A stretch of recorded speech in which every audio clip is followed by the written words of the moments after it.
नई टाउनशिप स्थापित करने के लिए उत्तर प्रदेश जैसे राज्य में 25 करोड़ की आबादी, और हम लोगों ने बजट में इसके लिए व्यवस्था की है कि अगले 5 वर्ष में 100 नई टाउनशिप विकसित करने का हमारा लक्ष्य है। 100 नई टाउनशिप प्रदेश के अलग अलग जनपदों में इसको स्थापित करेंगे। हम लोगों ने अभी हाल ही में 114 टाउनशिप के प्रस्ताव स्वीकृत भी किए हैं, जिनमें तेजी के साथ गरीबों के लिए भी और हर तबके के लिए आवास के निर्माण हो रहे हैं, और उसके लिए जगह जगह लैंड बैंक बनाने की कार्रवाई भी तेजी के साथ आगे बढ़ी है। भारत सरकार की जो compliance reduction and deregulation policy के अंतर्गत जो महत्वपूर्ण घोषणा है, अब तक होता क्या था, एक गरीब छोटा सा मकान बनाता था तो लोग जाके उसको परेशान करते थे। हम लोगों ने तय किया है कि 100 वर्ग मीटर तक आवासीय एवं 30 वर्ग मीटर तक व्यावसायिक भूखंड पर केवल पंजीकरण करने की आवश्यकता, उसको नक्शा पास कराने की आवश्यकता नहीं है। वो अपना केवल पंजीकरण कराए और घोषणा करें कि इससे ज़्यादा नहीं है, कोई उसको परेशान नहीं करेगा। अगर परेशान करेगा तो कार्रवाई होगी।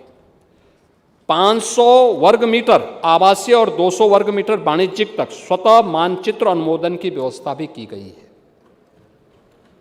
यानी ये सारी चीज़ें अब ऑनलाइन की तरफ हम लोग बढ़ रहे हैं, और इन सब प्रयासों से उत्तर प्रदेश के अंदर नए रोजगार की सृजन किस रूप में होंगे, उद्योग लगाने में, होटल बनाने में, चिकित्सालय बनाने में और सेवा क्षेत्र में तमाम प्रकार के निवेश इसके माध्यम से प्रारंभ होंगे। और लखनऊ में मेट्रो फेज 4 बाग से बसंत कुंज तक के लिए भी 1268 करोड़ रुपए का बजट का प्रावधान हम लोगों ने इस बजट में कर दिया है। आदरणीय प्रधानमंत्री जी परसों देश की पहली नमो भारत ट्रेन का उद्घाटन करेंगे। मैंने अभी परसों भी कहा था यहाँ पे इस सदन में, राज्यपाल जी के भाषण का जवाब देते समय मैंने कहा था, मेरठ से दिल्ली की दूरी तय करने में आपके समय में कितना समय लगता था। घंटों लोग जाम में फंसे रहते थे, और पहली बार हुआ है भारत का इंफ्रास्ट्रक्चर कैसे होगा। 12 लेन का एक्सप्रेसवे दिल्ली से मेरठ के बीच कुल 40 से 45 मिनट में, रैपिड ट्रेन नमो भारत ट्रेन के रूप में दिल्ली से मेरठ को जोड़ने के लिए प्रधानमंत्री जी के द्वारा अभी परसों 22 को इसका उद्घाटन होने जा रहा है। और इसमें यही नहीं होगा, इसके साथ साथ मेरठ के अंदर 2 कॉरिडोर इसके बनने जा रहे हैं। इसमें एक जहां पे ये नमो भारत ट्रेन चलेगी, एक में मेट्रो का भी होना है संचालन। यानी उत्तर प्रदेश देश के अंदर सर्वाधिक शहरों में मेट्रो का संचालन करने वाला राज्य है, और एक और शहर हमारा मेरठ इसमें बढ़ गया है, और वह ये चीज़ें आगे बढ़ चुकी हैं।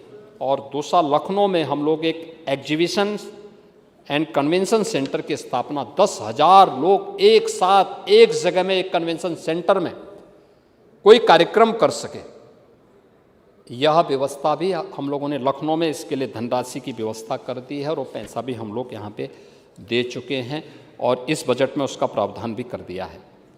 मैंने यहाँ पे सिटी जो आपका जो है स्टेट कैपिटल रीजन और उसके बारे में सिटी इकोनॉमिक रीजन के बारे में चर्चा की है, उसके लिए धनराशि की व्यवस्था की है। प्रदेश ने अन्य क्षेत्रों में भी जो कार्य किए हैं, खासतौर पर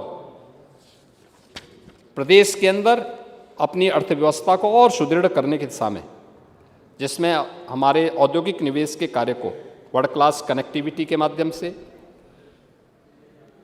जो हमारी यूपी की सेक्टोरल पॉलिसीज हैं उनके माध्यम से, जो हमारे डिजिटल प्लेटफॉर्म हैं और लैंड बैंक हैं, आज उसका परिणाम है कि राज्य